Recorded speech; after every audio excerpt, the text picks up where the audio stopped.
Ang unang digmaang pandaigdig, tinatawag ding Great War o World War I. Babala, may mga larawan sa video na ito na itinuturing na graphic at maaring ikasama ng inyong loob. Pinapayong huwag ipagpatuloy ang panonood ng video kung ito ay makasasama sa inyong kalusugan. Tinawag itong The Great War dahil ito ang pinakamalaking digmaan sa kasaysayan hanggang sa panahon na yon. Apektado dito ang halos kabuuan ng Europa at ilang bansa sa Asia at Africa.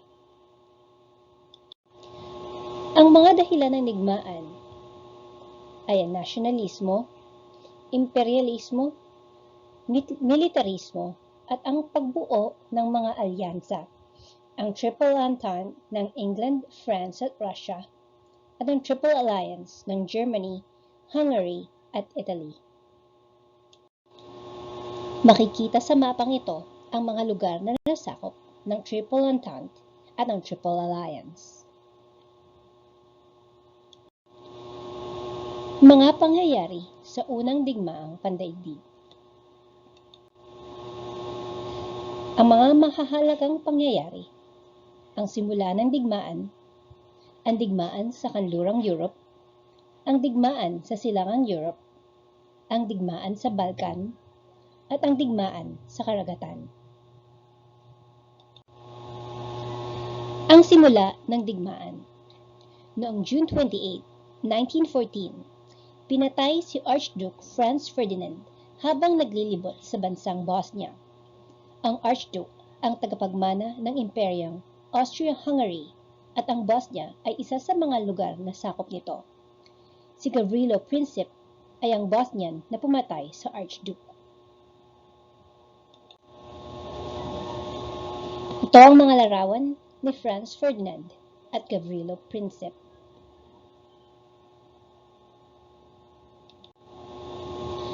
Ang digmaan sa kanlurang Europe. Dito naganap ang pinakamainit na labanan sa unang digmaang pandaigdig. Sinugod ng Germany ang Belgium at Switzerland upang maging daan sa paglusob sa France. Isinawalang bahala nito ang pagiging neutral o walang kinakampihan ng dalawang bansa. Ang trench warfare ay ang isa sa mga paraan ng pakikidigma noong unang digmaang pandaigdig. Ito ay sinasagawa sa pamamagitan ng paghuhukay ng malalalim at mahahabang kanal upang makalapit sa kampo ng kalaban. Ang digmaan sa silangang Europe.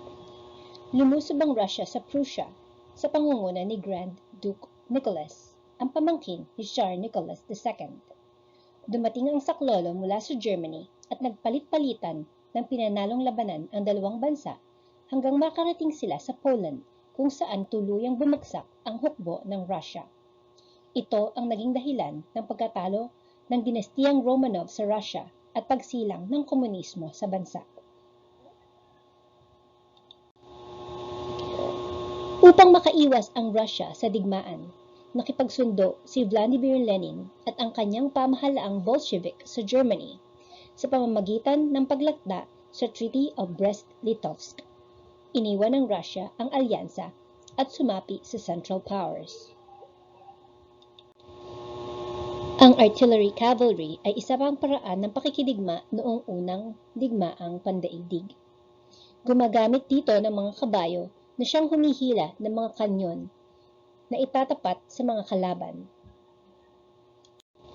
Ang digmaan sa Balkan. Lumusob ang Austria sa Serbia at tinalo ito pagkaraan ng ilang buwan. Upang makaganti sa pagkatalo ng Bulgaria, sumali ito sa Central Powers noong Oktubre 1915. Sa taong 1916, karamihan sa mga estado ng Balkan ay napasailalim na sa Central Powers. Ang Italy ay tumiwalag sa Triple Alliance at nanatiling neutral.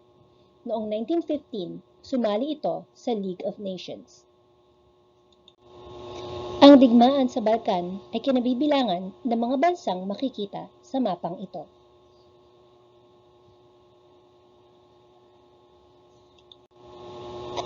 Ang digmaan sa karagatan. Ang magkalaban sa digmaan ay ang hukbong pandagat ng Germany at ang Seven Seas Fleet ng Britain.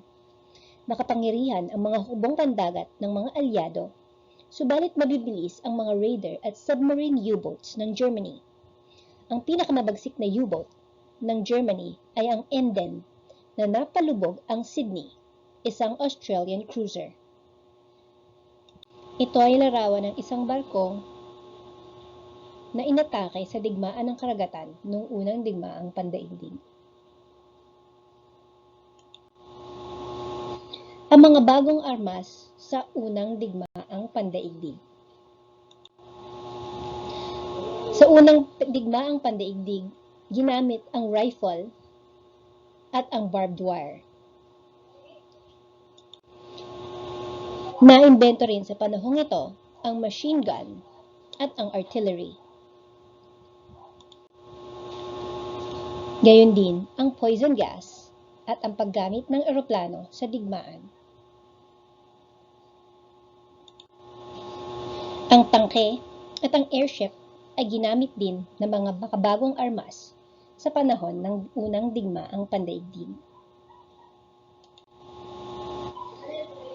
Ang mga bagong sasakyan naman ay ang U-boat at ang Q-ship.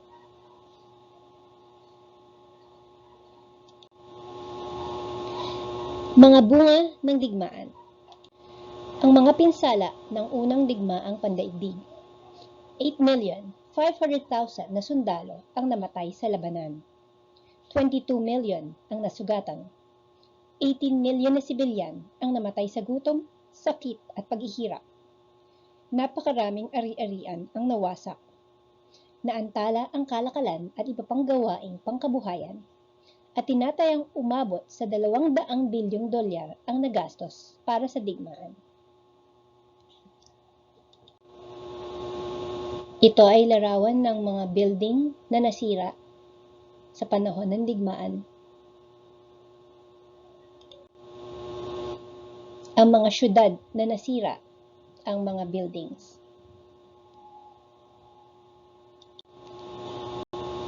Ang mga sundalong namamatay sa digmaan ng trench warfare ay dinadala sa gilid ng kalye upang kinabukasan ay hahakutin ng mga truck upang isauli sa kanilang mga pamilya.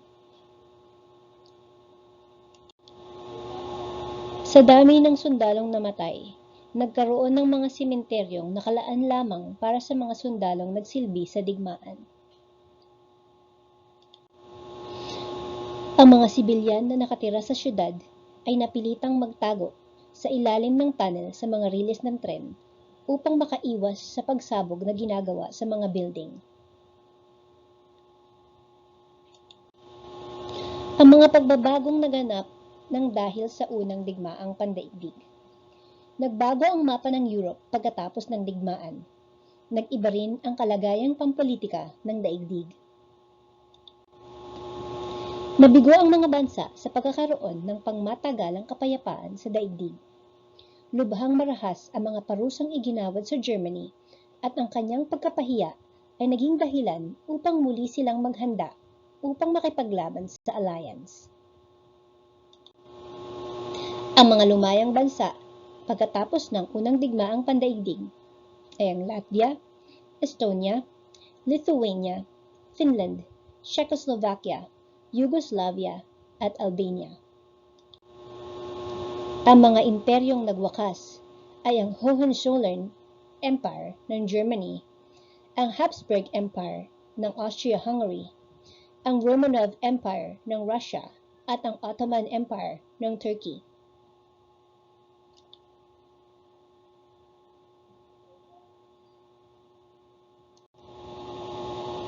Makikita sa kaliwang mapa ang Europe bago ang unang digmaang pandaigdig at ang mga imperyong sumasakop sa iba't ibang lugar. Makikita naman sa kanang mapa ang bagong muka ng Europa dahil sa pagtatapos ng mga imperyo at ang pagkakaroon ng mga bagong bansang lumaya pagkatapos ng digmaan. Ang mga kasunduan sa pagtatapos ng unang digmaang pandaigdig.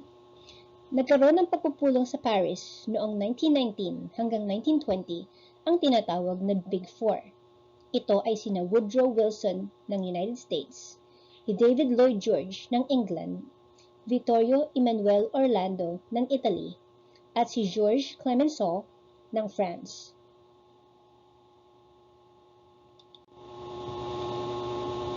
Ito ang larawan ni Woodrow Wilson at David Lloyd George.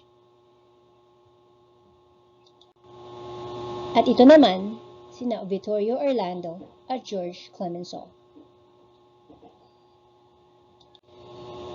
Sa pagpupulong ng apat na pinuno, nabuo nila ang 14-point agreement. At ito ang ilan sa mga kasunduang iyon. Ang katapusan ng lihim na pakikipag-ugnayan, ang kalayaan sa karagatan, ang pagbabago sa mga hangganan ng mga bansa at paglutas sa suliranin ng mga kolonya ayon sa sariling kagustuhan ng mga mamamayan, ang pagbabawas ng armas, ang pagbabawas ng taripa, ang pagbuo ng liga ng mga bansa.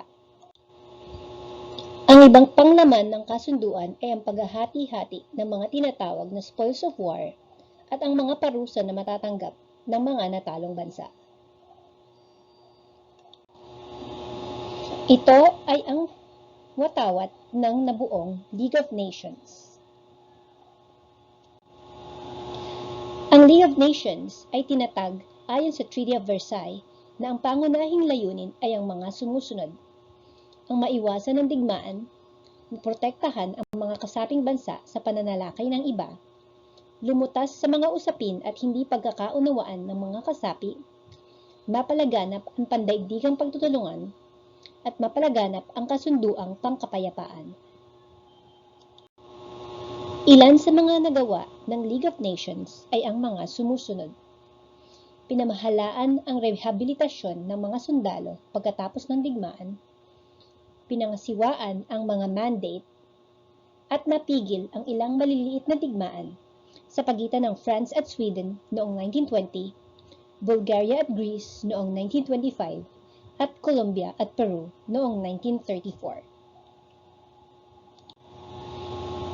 Ito ay larawan ng isang pagpupulong sa pagitan ng mga bansa sa League of Nations.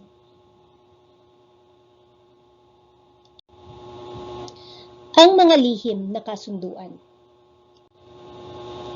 Ang mga lihim na kasunduan na naganap pagkatapos ng unang digmaang bandaigdig. Nawala lahat ng kolonya ng Germany. Lubhang pinahina ang hukbong sandatahan ng Germany sa lupa at dagat. Pinagbawalang gumawa ng armas at ammunition ang Germany. Ang Kiel Canal at lahat ng mga pinaglalakbayang ilog sa Germany ay ginawang pang-internasyonal. At pinagbayad ang Germany ng malaking halaga sa mga bansang napinsala bilang reparasyon. Ito ay larawan ng headline na isang pahayagan na nagsasabing nagtapos na ang digmaan. Ang mga larawang ipinakita sa video na ito ay hindi ko pag-aari. Ang mga kaisipang tinalakay ay batay sa content standards ng Department of Education. Maraming salamat sa panonood at hanggang sa susunod na aralin.